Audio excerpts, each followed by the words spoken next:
Did you know that tuition insurance exists? It may be something to consider, especially if students need to withdraw from class early due to an unexpected illness or injury. In this video, we're going to explore what you need to know about tuition insurance to decide if it's worth it for you. And I'm Megan from Student Loan Planner, looking forward to diving straight into this topic. So, what is tuition insurance? Tuition insurance, sometimes it's called tuition refund insurance, promises to provide tuition reimbursement if you can't finish your academic term for reasons that are covered within the policy. Although many schools have a tuition refund policy, some don't. And for those that do, you might only receive 100% of tuition money back if you withdraw by the school's add or drop date.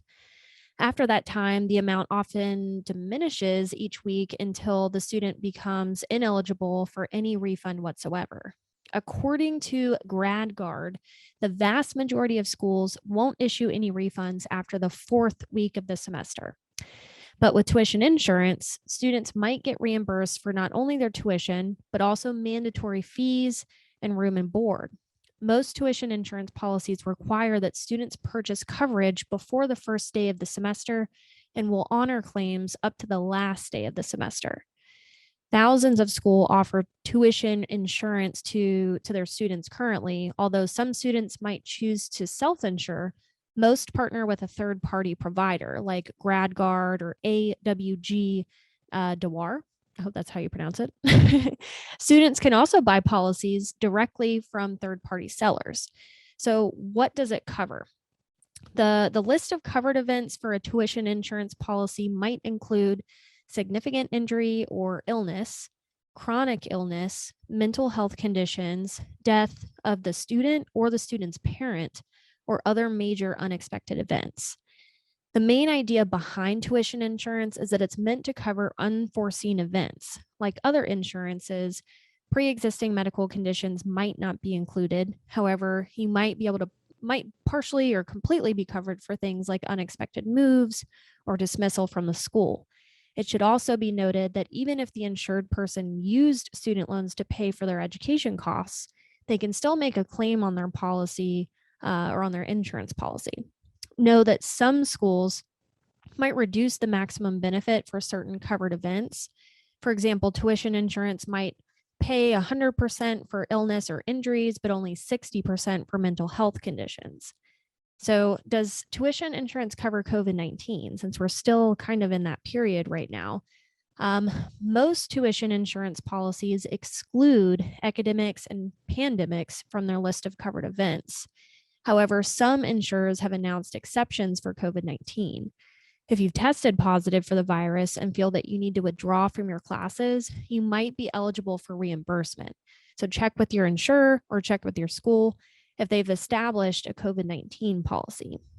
How much does tuition insurance cost? Let's talk about that. Tuition insurance is fairly inexpensive. According to the National Association for Insurance Commissioners, average price is about 1% of your total tuition costs. So if your tuition costs for the semester, which includes tuition, fees, room and board, is $10,000, you can expect to pay about $100 for tuition insurance. But students with $20,000 per semester for their education costs could pay about $200 or more. Unlike ongoing insurance products like home or auto insurance, you can only make a tuition insurance claim once per semester. For this reason, you shouldn't have to pay a deductible before your insurance kicks in if you need to make a claim. So let's talk about tuition insurance pros and cons. Pros, one is that it has affordable pricing. Two, no time limit on coverage. And three, covers more than just tuition. So not just tuition, but cost of attendance too, to include room and board and fees. Cons, on the other hand. So let's talk about cons. Pre-existing conditions might not be covered. And that's also similar to a lot of other insurances too. So I'm not surprised that that's here. And two, for cons, some covered events might get lower payouts. So depending on how they structure the coverage.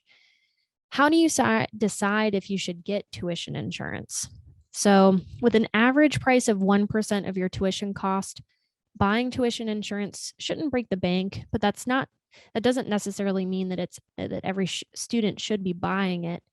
To decide if it's worth it to you, consider your school's tuition prices and refund policy in addition to your own financial situation. I actually had a client or a case that came through Student Loan Planner. It was a father calling, trying to figure out how to navigate paying back his son's tuition, who had to drop out of dental school. He had some kind of injury to his hand, and he didn't feel he was going to be able to continue through that attendance and become a dentist post graduation with the injury that he had sustained to his hand. And so it was a really unfortunate situation because he couldn't or didn't want to finish that degree because of that reason, because he wasn't going to be able to practice in the same way, and he's going to have to pay that back. So tuition insurance, I do see the value in it. But again, definitely, if you need a second opinion for your situation, consider learning why a student loan plan matters as well. And we can talk about this and develop a strategy with Student Loan Planner. So thanks for listening in. Let us know if there's anything we can help with, and check out our next video.